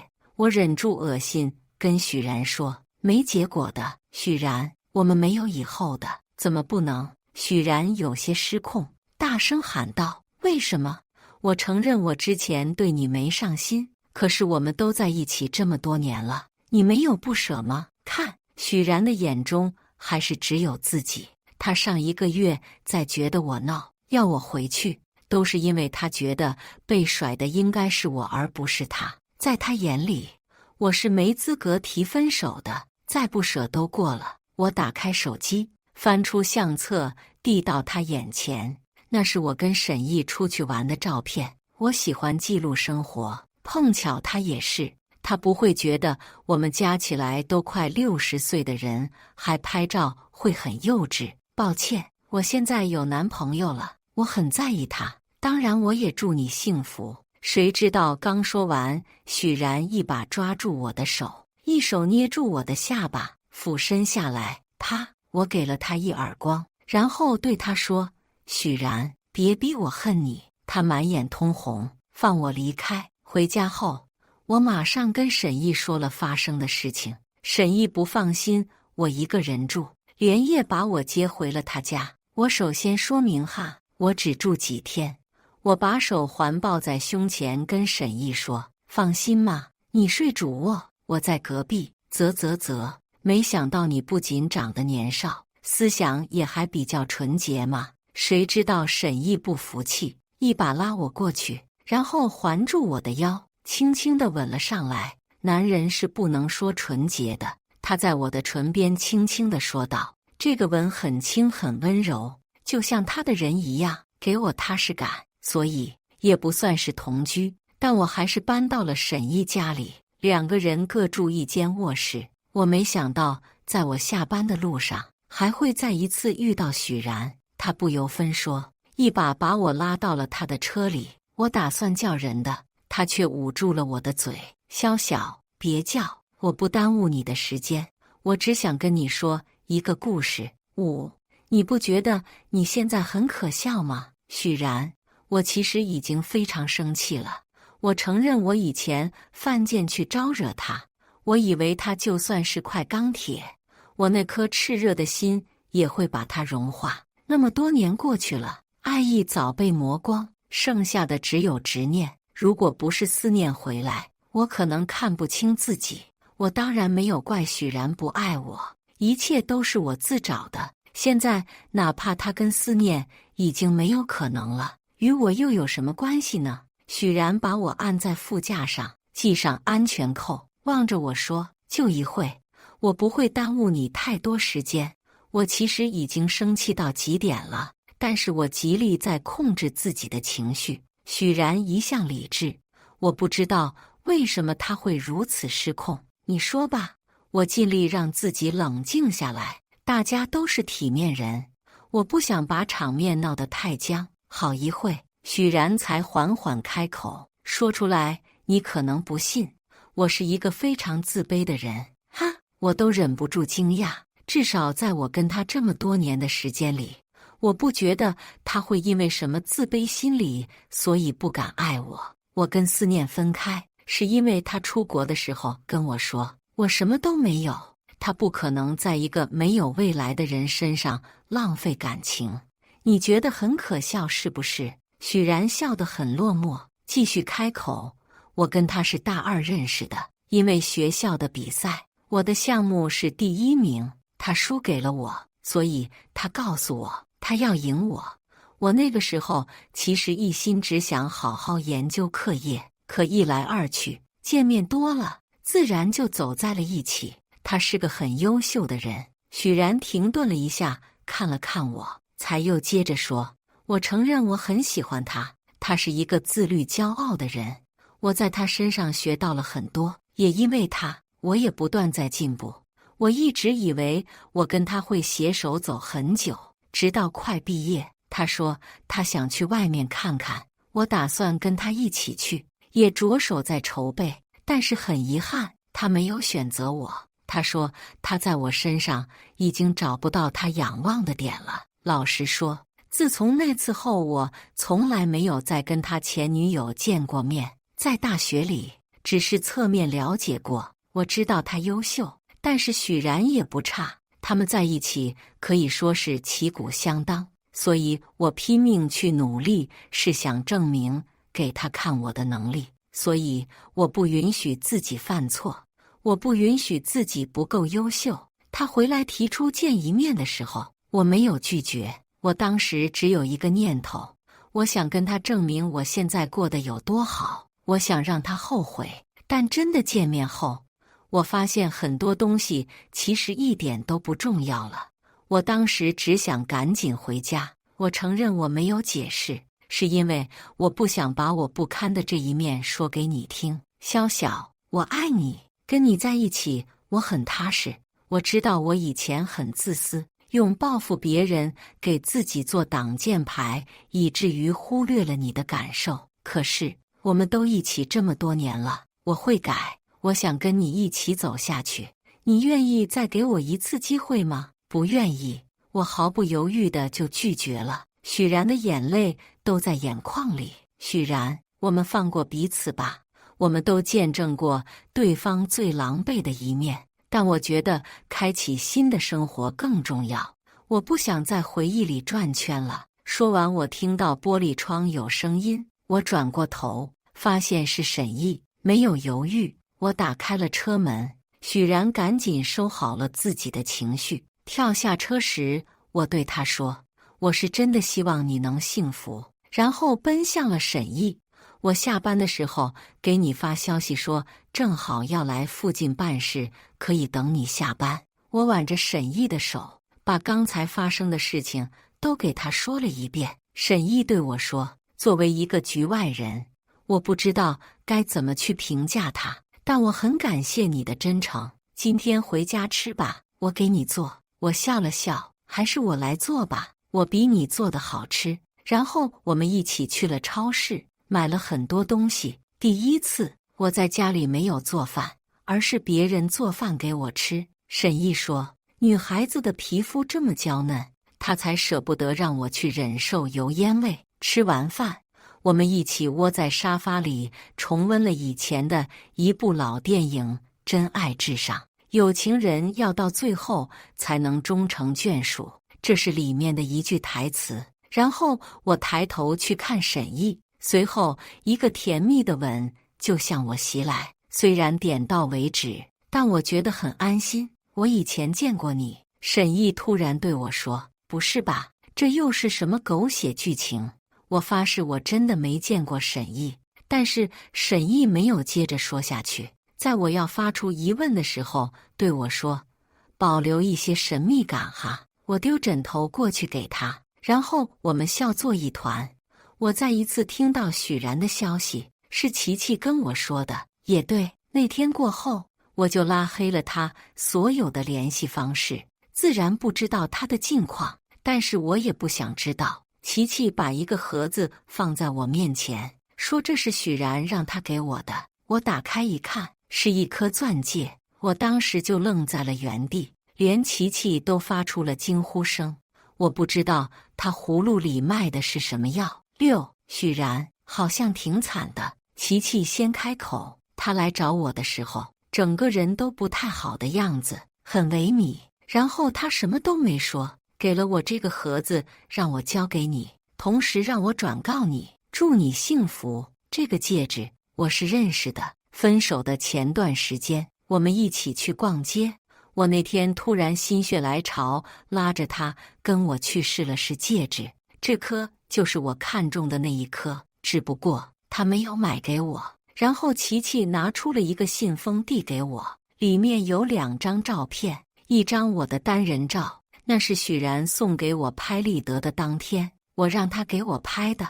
我拍过很多照片挂在墙上，搬家的时候都一并带走了，不知道怎么遗留了这张。还有一张是上次我当着他的面撕碎的那张合照，他把照片重新拼好了。我翻过来，照片上面写了一行字：萧晓，如果你回头，我还在。琪琪在我旁边很慌张地推了推我，萧晓啊，我是没想到许然会做这么浪漫的事情，但是你别感动啊，别忘了你还有沈毅。我把盒子盖上，还给琪琪，照片我就拿走了，盒子你还给他吧，同时帮我谢谢他。琪琪一副如释重负的表情。琪琪可能觉得虽然分手了，但是这么多年的感情基础在，我或许会因为他的这些举动感动，但其实并没有。我是有所触动，但是我不想回去了。我以前从来没有提过分手，哪怕吵架再厉害，也不过是离家出走，而且很快就回去了。我这个人，一旦决定的事情，是不会轻易改变的。如今已经决定跟过往说拜拜，那就更没有留恋的道理。就像我当初10头牛都拉不回的追他，就像我固执的认为我可以改变他，可是改变一个人太难了。我用了5年都没有成功。在我怀着无限的激情去爱他的时候，他想的不过是如何证明给另外一个女人看而已。他的拼搏进取都不过是想表现自己。他真的爱思念吗？他爱的是能让思念仰望的他。他真的爱我吗？他爱的是能让我无限付出不求结果的他。他爱的都是自己。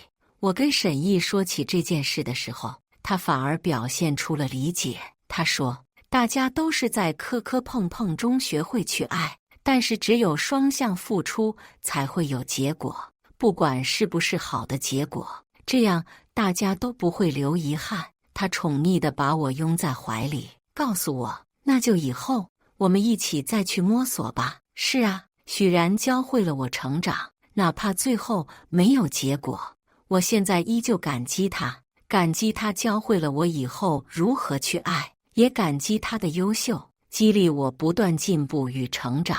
我和沈毅的结合也是在尝试，我们都对彼此坦诚过，约定互相付出，去书写属于我们2人的故事。是的，我不敢说我们2人在最初有多少的爱，但是我们都愿意再去交付自己的真心，这不是一种勇敢吗？我们去了很多地方，从城市周边发展到短途旅游，再到长途旅游。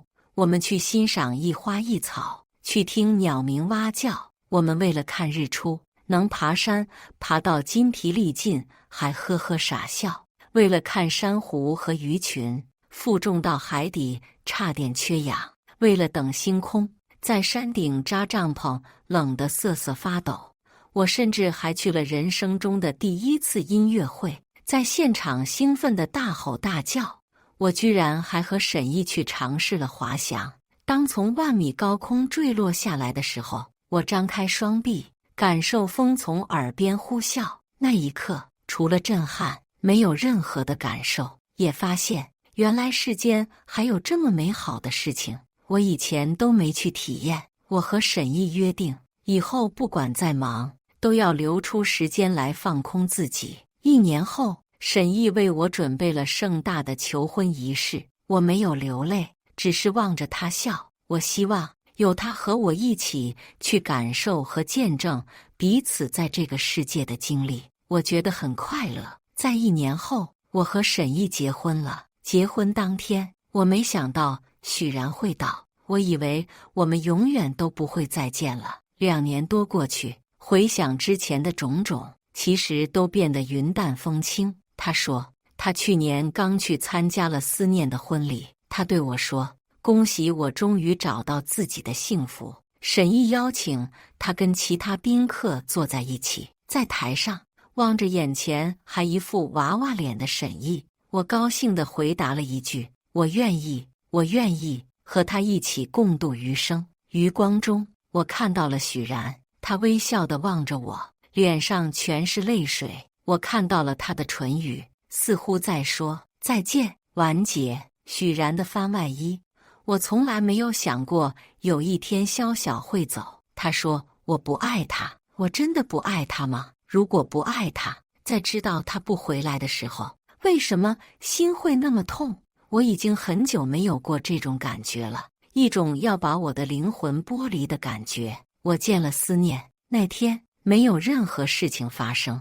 我在接到他电话的时候，还非常惊讶，但又想了想，以他的性格，自然不会觉得尴尬。要赴会的时候，我却紧张了。我有一瞬间很想发消息拒绝掉这次见面，但还是习惯性的打开了微信置顶，把挽回的消息发给了萧晓。他回答我知道了。我其实很想他问问我，然后跟我闹一场，这样我就可以心安理得的不去见思念。关掉微信后，我突然就有点生气起来，生气他对我一切的善解人意。我以老友的身份见了思念一面，他在国外过得很好，见识到了他想见识的一切，也有稳定的男朋友。这次回国是为了筹备他们的婚礼，然后就不走了。他说他听说了我的成就，也很为我感到高兴。那一刻，我其实心理防线有点崩塌，我变态的想要报复他而所取得的成绩，在他眼里其实不过尔尔。我们分手后没有联系过，是我单方面切断了所有能知道他消息的一切。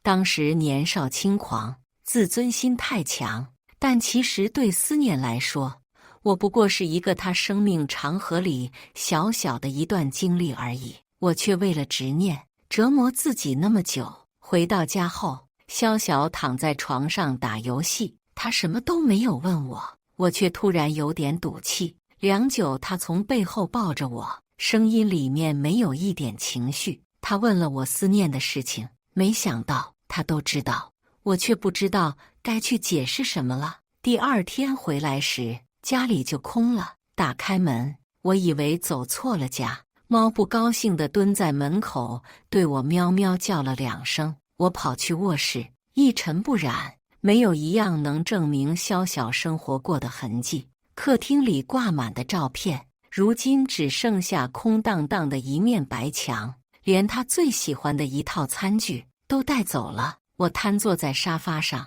脑子一下子就短路了。我不知道接下来我要干些什么。等终于缓过来，打电话过去，他已经不接我的电话了。我持续的打，终于他回了我，语气比我想象的冷漠。他说我们分手了。我很想冲出门去找他，但我竟然不知道他会住在哪儿。一种无力感油然而生。我失眠了。我隐约觉得这次是不同的，哪怕以前怎么吵架，萧晓都没有这么一声不响里走开过。他没哭没闹，就这么干干净净地离开了我的视野，什么都没有留下。我用了1个晚上去回想他为什么会离开我。或许他只是闹一闹吧，只是这次闹得比较严重而已。他肯定会回来的。所以第2天，我顶着黑眼圈去上班，很早就下班到了他公司楼下。我原本想去买一束玫瑰花的，但又觉得有点俗气，于是作罢。等待的这段时间里，我一直在想，怎么能让他回来？他究竟是不满意我哪里了？是我对他隐瞒了思念的事情吗？但本来也没有什么，还是工作太忙，没时间陪他。可他也知道这是常态。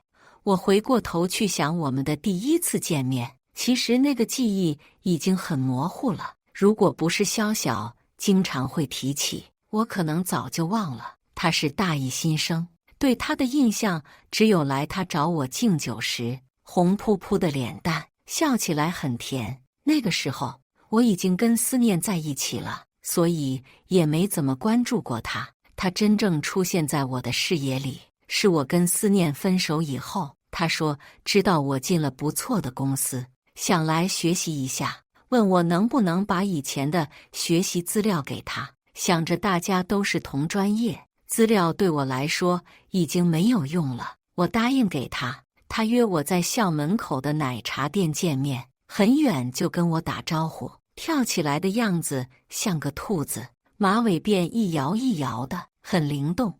我其实不知道他对我有那方面的意思，那是我跟他的第二次见面。之后他会借着学习的问题来有意无意地找我聊天，频率不高，工作很忙，我也回复的少。听说我租在学校的附近，他不知道怎么搞定了我的大学室友们，借着蹭饭的由头频繁出现在我的生活里，小到篮球场上帮我们买水看衣服，大到以宿舍没空调不好学习为理由来我房子里蹭空调。我可能反应迟钝，居然不知道他对我有那个意思，直到他鼓起勇气跟我告白。他第一次跟我告白是我们认识半年后，我拒绝了他，他眼睛都红了，噙着眼泪，委屈得很。